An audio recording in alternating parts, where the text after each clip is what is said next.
ay susunod sa Panginoon, tayo po ay magiging maayos ang ating pamumuhay. Kahirapan, yan po yung natural na. Natural na po sa isang taong kahirapan. Yun nga pong ipaglihi ka pa lang ng magulang mo eh. Nahihirapan ng asawa mo eh. Bakit? Eh kung ano-ano nang hinihingi.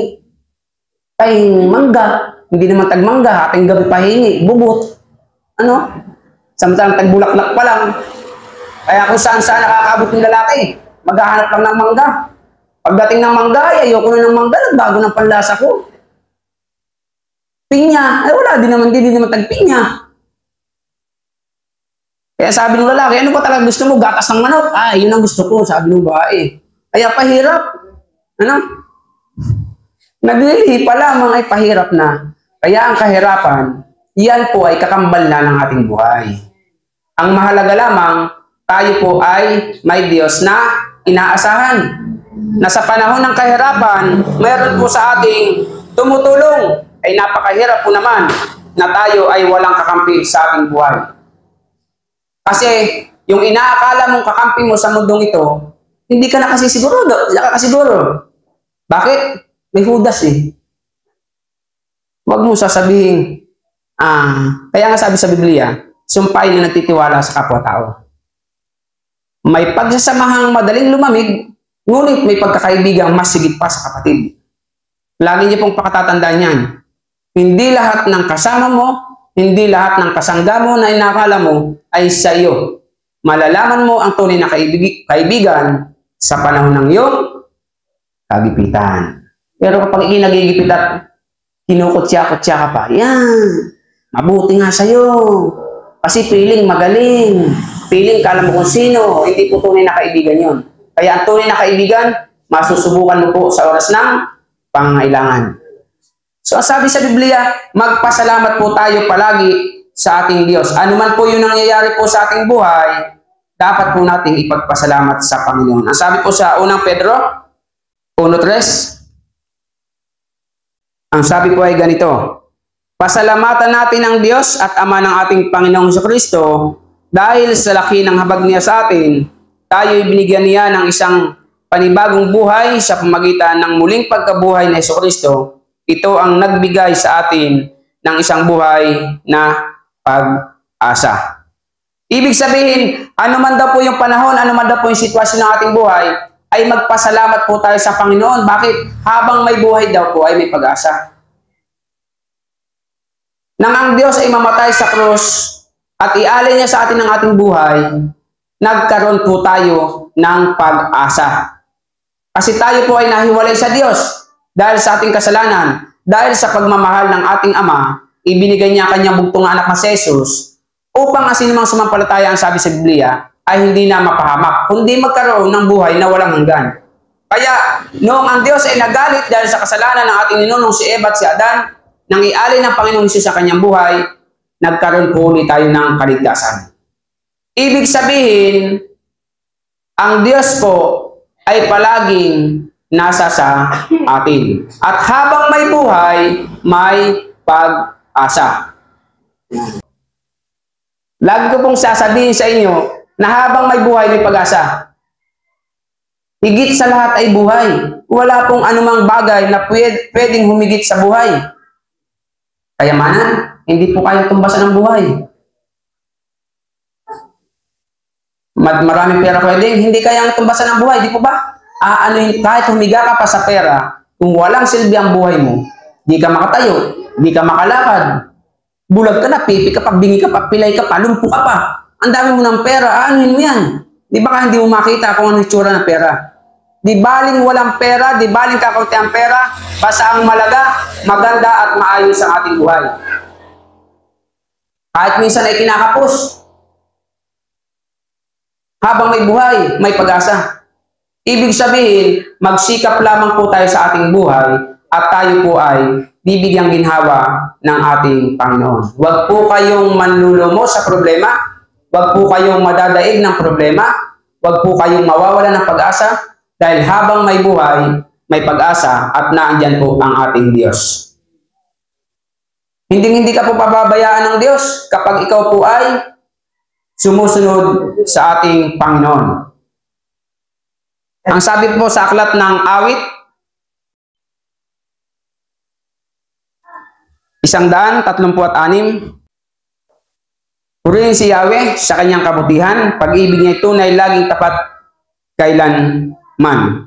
So, tandaan po natin, ang pag-ibig po ng Diyos ay mananatiling tapat sa bawat isa po sa atin. So, anuman po ang sitwasyon ng ating buhay, dapat po ay matuto tayo magpuri at magpasalamat po sa ating Diyos. Ay napakahirap po magpasalamat sa Diyos kapag ikaw po ay masama ang pakiramdam. Di po ba? Yung bang pagising mo sa umaga, alam mong ikaw ay wala pang pangalmusan. May nakaranas na po sa inyo yan? Wala pa. Purihin po ang Diyos. Pero sa buong Pilipinas, at hindi lang sa Pilipinas, sa buong mundo, marami pong nakakaranas niyan.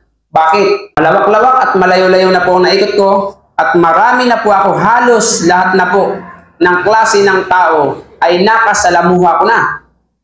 May mahirap, may medyo mahirap, may mayaman, may medyo mayaman, may nagyayaman-yamanan, wala namang yaman, ano po, may babait, may sobrang bait. Sa dami ko pong nakasalamuhang tao sa layo ng aking napupuntahan na, nakita ko po ang sitwasyon ng buhay. May mga tao po talaga na minsan ay nawawalan na po ng pag-asa. Kahapon nga lamang po, may pinuntahan akong lugar eh. So, lagi po nating tatandaan na kapag kasama mo po ang Diyos, habang ikaw ay may buhay, huwag ka pong mawawalan ng pag-asa. Sapagkat ang pag-asa ay nasa ating Panginoon. Kung medyo nahirapan ka, umasa ka sa Diyos. Kung may nararamdaman ka sa iyong sarili, umasa ka sa Panginoon. Hindi yung lahat na lang nasa doktor. Sumakit lang yung panga. Eh paano hindi sasakit ng panga lang? Panga ay ngalot ng ngalot. Bantay ng tindahan. Kain ng kain. Sasakit talaga ang panga mo. Ano po? Tapos iisipin agad, ano kaya? Kung ano man ang iyong nararamdaman, huwag kang matatakot. Manalangin ka sa Panginoon at ikaw ay bibigyan tulong ng ating Diyos. Bakit? Dahil ang Diyos ay handa pong dumamay sa bawat isa sa atin. Mahirap ang buhay. Ay talaga namang mahirap ang buhay. Sino po sa inyo hindi nakaranas ng hirap ng buhay? Sino po sa inyo hindi nakaranas ng medyo mawalan? Ano po? Lahat po tayo ay nakakaranas minsan ng kahirapan. Hindi man sa pera, hirap naman ang kalooban. Ano po? Hindi hirap naman ang kalooban kung hindi. Hirap ng buhay. Diba? Magpapasukan at nagpasukan na. Kung saan-saan pa nag-iisip para lang bumili ng bag, gamit, school supplies ng iyong mga anak. Diba? Nakakaranas tayo ng kahirapan. Pero inuulit ko po sa inyo, mga magulang ko, mga kapatid, iba na po yung may Diyos sa buhay. Dahil kahit gaano kahirap ang buhay, tayo po ay nagtatagumpay sa biyaya ng ating Panginoon. Kaya nga po maraming tao hindi nagtatagumpay. Di ba? Opo, napakaraming tao na hindi kinakaya ang problema. Ay salamat ka sa Diyos dahil hindi ikaw iyon. At dahil kung ikaw iyon, ay walang kaparusahan ang kumitil ng sariling buhay. Ang sabi sa Biblia. Kaya mas mabuti pang mamatay ng lumalaban sa hirap kaysa naman mamatay ng isang buwag. Ano po? Mahirap pong mamatay sa takot. Mas masarap mamatay na lumalaban. Lumalaban na may pananampalataya, lumalaban sa hamon ng buhay, lumalaban kahit may kahirapan. Huwag mong takasan ng problema. Kahit saan ka pumunta, kahit sa ilalim ng tubig, andyan ang problema. Harapin mo. Siguraduhin ko sa iyo sa biyaya ng Diyos, ikaw ay magtatagumpay. Umasa ka lamang po sa ating Panginoon at ikaw ay pagtatagumpayin ng ating Diyos. Hirap ng buhay, humingi ka sa Diyos ng trabaho. Hindi naman ako nag-aaral pastor ng mataas na pinag-aralan eh. Humingi ka nga sa Diyos ng trabaho. Alam ng Diyos ang babagay sa iyo. Nangayon namang ibigyan ka ng Diyos ng trabaho sa aeroplano. Kung anong kaya mo, yun ang ibibigay sa'yo ng Diyos. Di ba? Basta't humingi ka lamang sa Panginoon. Ang Diyos po ay makapangyarihan. Ang Diyos po ay sagana sa lahat. Sabi nga sa Biblia, sa aklat ng Pilipos 4:19. At buhat sa kayamanan niyang hindi nauubos, ipagkakaloob niya ang lahat ng ating pangangailangan sa pamamagitan ni Jesucristo na ating Diyos. Buhat daw po sa kayamanan hindi nauubos ng Diyos. Ipagkakaloob niya ang lahat ng inyong mga pangangailangan. Ano bang kailangan mo? Pagkain. Masdan niyo daw ang mga ibon, hindi nagtatanim. May nag-aani, ngunit hindi sila nagugutom. Nakakita na po kayo ng ibon na biglang bumagsak, tapos malalaman mo, namatay sa gutom. Aba, ay wala pa ako nakita. Nakikita ko nalalaglag ay tinitirador. Oo, tinitirador. Hindi man tinamaan, namatay sa nervyos yung ibon. Wala pong ibon na namamatay sa gutom. Ewan ko lang sa tao. Kaya pag may bangkay, tinitignan ko. Ay pag nakanganga daw ay gutom. Totoo ba yun? Pag nakanganga ay gutom? At kapag ang isang tao ay namatay sa gutom at sa katamaran, iyan po ay malaking kahihiyan. Hindi po ako makikipaglamay. Bakit namatay? Ay, ang bagay walang ginawa kundi tutulog, tatambay. Wala namang makain at ayaw magtrabaho. Hanggang sa mamatay sa katamaran. Aba, ay nakakahiya. Kahit ako baka hindi pa ako makipaglamay. Bakit? Eh, walang kape doon. Walang kape. Madadamay tayo sa dapin. Opo, mahirap pong mamatay na ng walang karangalan. Kahit ikaw po ay nahihirapan at nakikita ng kapwa mo na ikaw ay nagsusumikap, marami pong matutuwa. Dito sa lugar natin, may nakita nga ako dito, kabataan. Hindi ko napapangalanan, binatilyo. Abay, talaga napakasipag naman. Wala pating bisyo. Oo. Kung kayo po ay medyo nakakaunawa, ay maintindihan niya. At siya siguro siya po ay naulila na kasi ng ama. Sa totoo lang, pinagmamasdan ko lagi ang buhay niya. Talagang bilib ako sa kanya. May kasipagan, may kabaitan po. At malawak ang pangunawa po niya. So, lagi po nating tatandaan, mga magulang, mga kapatid, kailangan lamang po natin ay magsumikap at tayo po ay sasamahan ng Diyos. Anong kailangan mo bukas? Hingin mo sa Diyos sa panalangin ng may pananampalataya. Lahat naman po tayo hindi pinanganak ng mayaman eh. Bakit? Ang Diyos po'y marunong. Alam ng Diyos kung kailan kanya bibigyan. Alam ng Diyos kung ano ang bagay sa iyo. At alam ng Diyos kung ano ang pangailangan mo. Kaya kahit hindi ka na po humingi, kapag ikay naglilingkod sa Panginoon, ibibigay po ng Diyos ang lahat ng iyong pangailangan. Kaya huwag ka pong matatakot na humarap sa hamon ng buhay.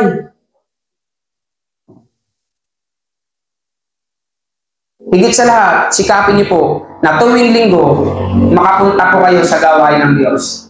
Lagi po kayo magsisimba upang sa gayon kayo ay makapagpahinga at makapagpasalamat sa ating Panginoon. Inuulit ko po mga magulang at mga kapatid, habang may buhay, may pag-asa. Malalim po ang kahulugan niyan. Kaya kahit ito'y naghihingalo na at humihinga pa, ay sabi ni Pastor, may buhay, may pag-asa. May pag-asa. Pag tumigil na ang iyong hininga, wala ng pag-asa. Kung nasa Panginoon ka, meron ka namang buhay na walang hanggan. At isa lang ang sinasabi ng Diyos, pinahaba ng Diyos ang buhay ng kanyang mga anak. Kaya piling mo mamatay ka na, baka piling lang yun. Diba, nagpapaalam na eh. Nagpapaalam na si tatay, nagpapaalam na, abay hanggang ngayon na eh, puti na lamang, bukay-buhay pa. Samantalang yung malakas at hindi nagpapaalam, nagbibida ka alam mo kung sino, ay pinaglalamayan na. Bakit? Eh wala pong nakaalam ng kanyang kamatayan. Kasi kung alam mo, hindi lang mamatay. Yung nasagasaan doon o patay. Eh kung alam niyo siya mamamatay, masasagasaan kaya yun? Walang nakaalam ng kamatayan ng isang tao. Pero isa lang ang masasabi ko, magnaglingkod ka sa Panginoon, pahabain ng Diyos ang iyong buhay. Yung mga naiingit sa'yo, nagagalit sa'yo, sama naman ang ugali, tagal naman sila pa ang nauna. Basta wag mo silang intindihin, magpatuloy ka po sa Panginoon, maglingkod ka sa Diyos, sa kabila ng kahirapan, sa kabila ng problema, nakakaranas ka ng sakit, ano po?